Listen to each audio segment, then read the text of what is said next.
여러분 안녕하십니까? 속보팀입니다. 중국 매체 더 페이퍼는 먹는 것에 있어서 중국인의 경쟁자가 거의 없습니다라는 제목의 기사를 내놓았습니다. 기사의 내용은 미식이라는 분야에서 중국의 열망이 끝이 없어서 식재료의 다양성은 물론 조리법도 다양하다는 내용입니다. 하지만 오랫동안 중국인을 경험해온 사람들의 입장에서는 먹는 것에 있어서 중국인의 경쟁자가 거의 없습니다라는 말이 전혀 다른 의미로 들리실 겁니다. 아마 가장 많은 분들이 보셨을 것 같은 영상이 바로 해외여행 중에 뷔페 음식점을 찾은 중국인 관광객들의 모습을 담은 영상일 겁니다. 타인을 배려하지 않고 음식에 달려드는 모습 말입니다. 사실 중국인들이 음식에 이 정도로 집착을 하는 정확한 이유에 대해 논의된 내용은 찾기 힘들지만 이것은 중국 사회적 분위기를 보면 알 수 있습니다.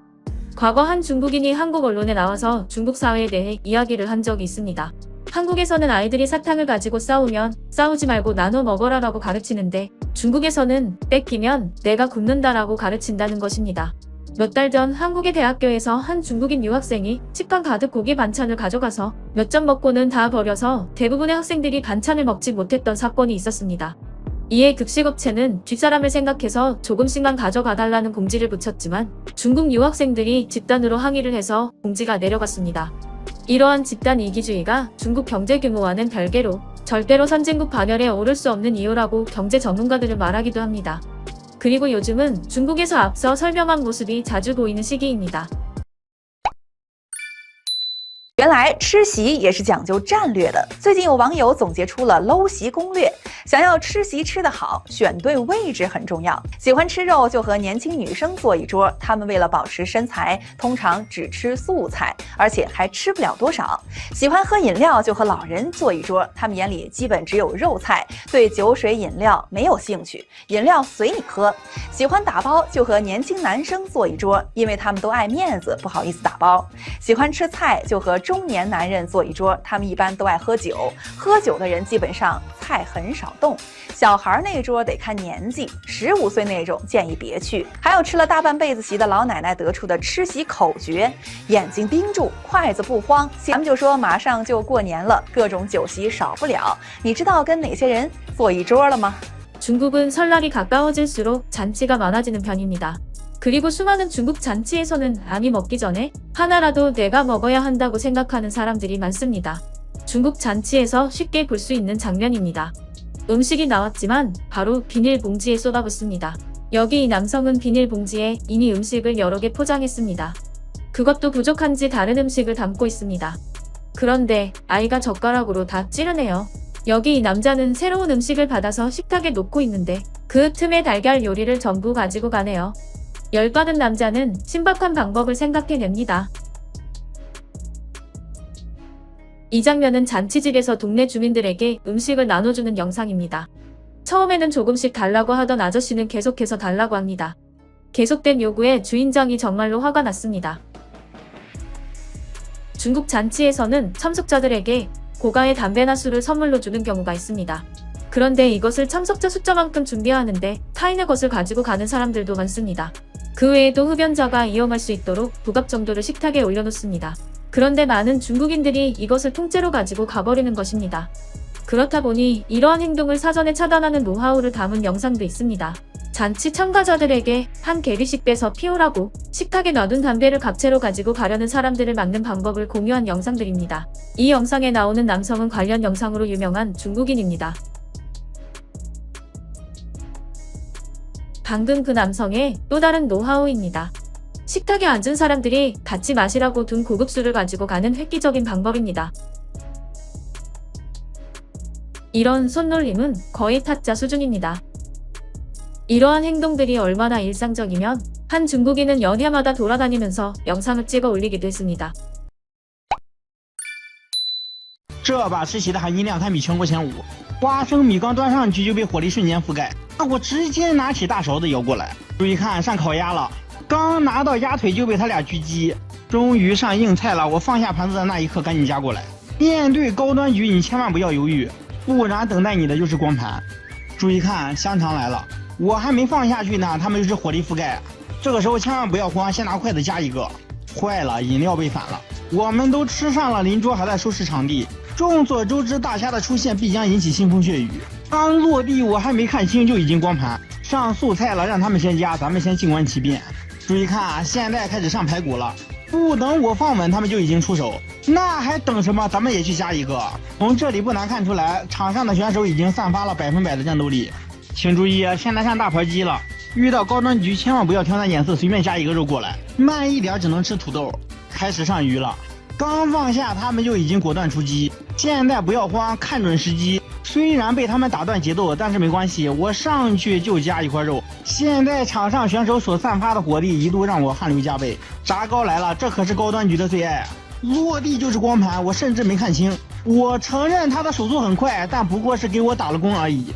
快看，上鸡腿了，盘子还没落地就被这种暴雨般的攻势瞬间瓦解。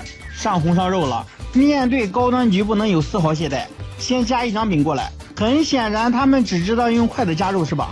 正所谓知己知彼，百战不殆，我直接天王盖地虎。注意看，现在开始上稀饭了怎么办？我直接端给对面。压轴菜肘子终于端上来了，对面选手很有操作，直攻肘子皮，那我直接打断他的技能。旁边小伙子更是把筷子都夹断了。吃饱喝足，放下筷子，饮料沦陷了没关系，我直接拿起邻座的白的。 그렇다면 정작 중국인들은 이러한 사회적 분위기에 대해 어떤 반응들을 보여줄까요? 내가 가장 싫어하는 것은 고향에서 잔치를 벌이는 것이다. 젓가락을 들고 고개를 들기도 전에 음식이 사라진다. 요 몇 년 동안 제가 사는 도시에서도 이런 상황이 계속되고 있습니다. 사람들이 다 먹지도 않았는데 음식을 비닐봉지에 써놨습니다. 그러더니 걔한테 준다고 말합니다. 식사 후 포장을 하기 때문에 낭비가 없다는 장점이 있습니다. 요즘에도 잔치에서 음식 포장하기가 너무 어렵습니다. 음식이 나오자마자 다른 사람이 냄새도 맡지도 못했는데 포장해 갑니다. 포장하는 것은 부끄러운 일이 아니지만 버리는 것은 아깝습니다. 어떻게 전국 어디서든 잔치 모습이 똑같을 수 있나요? 우리는 매우 문명화되어 노인과 어린이를 먼저 대하고 다른 사람들을 위해 각 사람 몫의 음식을 남길 것입니다. 그런데 나는 이런 상황을 여태까지 내 눈으로 본 적이 없습니다. 이런 광경은 남쪽이 아닌 북쪽에서만 볼 수 있다. 믿기지 않습니다. 아마도 촬영 목적이었을 것입니다. 저는 적어도 36년 동안 한 번도 본 적이 없어요. 몇 년이 지나도 사람들은 여전히 음식을 이런 식으로 집어먹는다. 아이들과 함께 앉는 것이 가장 현명합니다. 음식량은 적지만 담배, 음료수, 간식이 많습니다. 나는 노인들과 같은 테이블에 앉는 것을 좋아합니다. 식사를 할 수 없고 혹시 먹더라도 덜 먹을 수 있습니다. 재미있는 점은 온라인상에서 본인들이 살고 있는 지역에는 저런 풍습이 없다면서 다른 지역의 잔치 영상을 공개하며 서로 조롱하는데 그 영상을 전부 모아보면 중국 모든 곳에서 똑같은 상황이 벌어진다는 것입니다. 중국인들은 한국인들을 보며 수박과 고기를 먹지 못한다고 조롱을 합니다. 그러나 저희 속보팀의 개인적인 의견으로는 저렇게 먹을 거면 차라리 먹지 않을 것이 더 나을 것 같다는 생각이 듭니다. 또한 어릴 때 밥상에서 저렇게 밥을 먹으면 부모님께 혼났을 겁니다. 여러분은 중국인들이 저렇게 시사를 할 수밖에 없는 이유가 어떤 거라고 생각하시나요? 여러분의 소중한 의견을 댓글로 남겨주세요. 오늘 영상이 마음에 드셨다면 영상을 주변에 공유해주시고 좋아요와 구독 부탁합니다. 과거 일본의 버블 경제가 한창일 때 아시아 국가는 일본을 따라가려고 했습니다. 특히 패션과 뷰티 부분에서 독보적인 모습을 보여줬습니다. 아시아 국가에서는 J-팝이 인기였고 니폰 스타일로 불리는 패션과 뷰티는 젊은 청년들을 강타하였습니다. 하지만 지금은 어떻죠? K-팝과 한국 드라마, 한국 영화는 이미 종교 수준이 되었고 한국 화장품을 이용해서 한국 사람처럼 보이기 위해 한국식 화장법까지 인기를 끌고 있습니다. 많은 여행 유튜버들의 영상을 보면 해당 국가의 젊은이들에게 한국인처럼 보인다라는 말은 칭찬 중에 칭찬이 돼버린 것입니다. 그리고 이러한 칭찬은 한국이라면 발작 버튼이 눌리는 중국인들에게도 마찬가지입니다. 이 남성은 중국 SNS에서 엉터리 한국어로 중국 노래를 불러서 유명해진 사람입니다. 재미있는 점은 엉터리 한국어이지만 아는 중국인들이 없어서 한국말을 잘한다고 다들 착각하고 있습니다. 没有什么让你记忆非常深刻的正面评论，就是能够鼓励到你、激励到你的。正面评论，这韩国人中文说的还不错，我真的觉得冒犯我，你觉得这是被冒犯。 중국 SNS에서는 해외여행을 갔다가 자신을 한국인이라고 했다는 글들이 종종 올라오곤 하는데요. 모두가 그런 건 아니지만 대부분이 굉장히 만족하고 있습니다. 물론 이러한 사회적 분위기와는 반대로 중국 정부는 한국 남자처럼 보이는 것이 남성성을 떨어뜨리고 중국의 정통성을 해치는 것이라며 중국에서 활동하는 남자 아이돌 그룹에 대해서 전통적인 남자다움을 나타내라고 경고하기도 했습니다. 이처럼 중국인들에게도 외모가 한국인처럼 보인다는 것은 극찬 중에 극찬인 것이죠. 그리고 이런 분위기가 독특하고 재미있는 모습을 만들어냈습니다. 그것은 바로 서울 클럽 방문입니다. 아시는 분들은 아시겠지만 클럽이나 나이트클럽이라 불리는 이곳은 입장할 때 직원으로부터 검사를 받습니다. 나이나 성별은 당연하고 외모 기준이 상당히 높습니다. 지역마다 다르지만 외국인들에게도 강남의 클럽들은 유명합니다. 중국의 한 여행 블로거가 자신의 웨이보 계정에 한국 클럽에 대해 글을 쓰기도 하였습니다. 내가 한국에 대해 마음에 들지 않는 것 중 하나는 나이와 외모가 너무 극단적이라는 것이다. 원래는 한국에 오면 여기 클럽에 가고 싶다고 생각했어요. 나는 케이팝을 좋아하지 않지만 술을 마시고 분위기를 느끼고 여기 젊은 사람들의 방문화를 보기 위해 왔습니다. 그래서 온라인으로 검색을 시작하고 갈 준비를 했습니다. 그런데 클럽 입구에서 나이와 외모를 본다는 말에 고민을 하다가 포기했습니다. 한국에 온 지 며칠 되지 않은 외국인으로서 왜 그들의 평가 시스템에 뛰어들어야 하는지 모르겠네요. 자비를 100% 입장을 허락한다 해도 정말 그곳을 들어갈 가치가 있나요? 여기까지 이야기를 들으신 분 중에 눈치가 빠른 분들은 예상하실 겁니다. 서울의 클럽 입구를 통과할 수 있는 사람은 한국인의 기준에서 외모가 뛰어나다는 나름의 합격점을 의미하는 것입니다. 특히 입장하는데 나이까지 확인을 하다 보니 중국 남은 여자들 중에 외모가 자신 있는 여자들은 흔히 말하는 나 아직 안 죽었다를 보여줄 수 있는 좋은 방법 중에 하나인 것이죠. 听说韩国蹦迪超过30岁不让进，姐今天就带你们一探究竟。给你们看一下我今天的 OOTD。这哪里看得出来30多岁啊？你要说25岁，我觉得也可以。今天晚上估计是场硬战，先嗑一个灵芝胶囊再出门。年纪大了熬夜就是怕这个身体扛不住。现在可是凌晨1点钟，你看路上的这个人，我说这个韩国人是真的不睡觉。这一整条街上全是在排队等的人。我问了一下，这家店至少要排队2个小时才能进去，所以就果断放弃了。然后我们去了一家人稍微少一点的。小哥先看了眼我的护照，然后看了下人脸。我刚想说这也太容易了，结果我到楼下，这家店就是挺奇怪的，就很多人站着，然后也没有人跳舞，也没有人嗨。我大致观望了一圈，就直接出来了。然后去了下一家，这家店呢排队排了差不多半个小时。过关的时候我真的超紧张，因为这个小哥核对了我们好几遍身份，但结果他也就是瞪大了双眼，然后放我们进去了。这个酒吧就明显氛围好很多，而且大家都很嗨。虽然我在里面没有看到几个帅哥，但是漂亮的小姐姐还是有很多的。拍到这里的时候，我已经有点喝多了。我来韩国才发现，不好看的不让进。韩国夜店对身材颜值要求非常高，身材差的不让进，不好看的也不让进。所以夜店里辣妹们身材是个顶个的。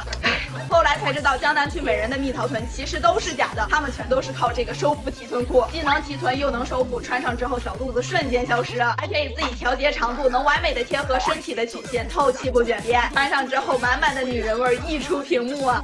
韩国年轻帅哥密度最高的，现在club 30岁以上不让进，长不好看不让进，看看今天能不能进。周五晚上大家看一下这台式的盛况。从10点开始排队，网红店至少排队1小时。每家店下去的感觉都差不多。大多数 club 都在地下，舞池都不算大硬件，和国内商业大店没得比，但胜在气氛很嗨。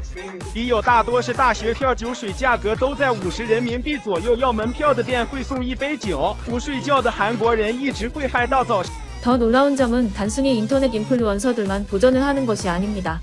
먼저 한국에서 직장을 다니면서 평한 영상을 찍는 것으로 유명한 중국 유명 인플루언서도 강남의 클럽에 도전해봤지만 입구에서 바로 거절당했습니다. 또한 중국의 유명한 연예인까지 자신이 과거 한국 클럽에서 있었던 일을 방송에서 이야기하는데요. 有记忆点的是，我那一年跨年我在一个韩国夜店跨的，但是呢，那个有比鬼恐怖的是要排队，对，还要排队排很长。哦，没有，我里面就这样穿这样子哦，啊，我就坐到后，我就在排队后面这样子等啊。哎呦，那个韩裔的老板很帅，真的蛮帅，还有练肌肉的。然后呢是剃那种小短平头啊，然后那个老板就走过来给我，他就走过那一整排人群，走到这里来。 啊，你过来，你不用排队，你就直接进去。我说啊，去到哪里都不用排队。Oh my god！ 这不是走过一整排女生吗？哦，就跟着他屁股后面，你把开始瞪那群。 이렇듯 중국 여성들에게 한국인들, 그것도 외모의 기준이 높은 강남 클럽을 통과했다는 것은 자랑할 만한 사실이 되는 것입니다. 그렇다면 이러한 영상들을 본 중국인들의 반응은 어떠할까요? 제 한국어 선생님께서 한국 클럽은 너무 평범하거나 학생처럼 보이는 사람은 입장할 수 없다고 하셨습니다. 얼굴의 아름다움과 추함보다 옷차림의 문제가 더 큰 영향을 미친다고 개인적으로 생각합니다. 최근에는 30세 이상도 들어갈 수 있더라고요. 한국은 출산율이 낮아서 30세 미만인 사람이 많지 않기 때문이다. 전 세계 클럽에는 연령 제한이 없으며 이는 단지 핑계일 뿐입니다. 당신이 40살인데 미녀 배우와 같은 외모라면 입장이 가능합니다. 하지만 20살이지만 내 얼굴처럼 생겼다면 절대 들어갈 수 없습니다. 얼마나 간단한 결론입니까? 지난번에 치마와 작은 셔츠를 입었을 때 문 앞에 있던 남자가 내가 미성년자라고 생각하고 들여보내지 않았습니다. 그래서 나는 신분증을 보여주고 들어갔습니다. 토요일, 일요일에는 출입이 안 되는 것이 사실이나 평일에는 출입이 가능합니다. 40세 이상은 따로 룸을 잡아야 하고 개인 입장은 불가하더군요. 정말 터무니없네요. 30살이 넘었다는 게 무슨 잘못이라고 이런 대우를 받나요? 30살이 넘으면 유흥을 즐길 자격이 없다는 겁니까? 맙소사, 이게 중국에서 일어난 일이라면 욕먹을 일이다. 한국 사람들의 이런 가치관은 대단하다. 돈을 벌려는 사업가 입장에서 보면 30살 이상의 소비력이 더 강한 거 아닐까? 저희 속보이는 이야기 팀의 멤버들은 소란스러운 곳을 싫어해서 클럽과는 거리가 멀다 보니 이런 곳의 분위기가 어떠한지는 알 수 없습니다. 하지만 외모가 아름다운 여성만을 입장시키는 것의 이유는 알 법합니다. 클럽의 외모 수준이 높은 여성들이 많다면 남성들은 돈을 소비하며 그곳에 방문할 이유가 충분하기 때문일 겁니다. 그리고 중국 여성들도 이러한 이유를 알기 때문에 한국 클럽에 입장이 가능한 것을 자랑거리로 생각하는 것이죠. 여러분은 중국 여성들의 이러한 모습에 어떤 의견을 가지고 계시나요? 또한 과거 클럽에 입장하셨던 재미난 경험이 있으시다면 공유해주세요. 여러분의 소중한 의견을 댓글로 남겨주세요. 오늘 영상이 마음에 드셨다면 멤버십 가입으로 저에게 큰 힘이 되어주세요. 그리고 영상을 주변에 공유해주시고 좋아요와 구독 부탁합니다.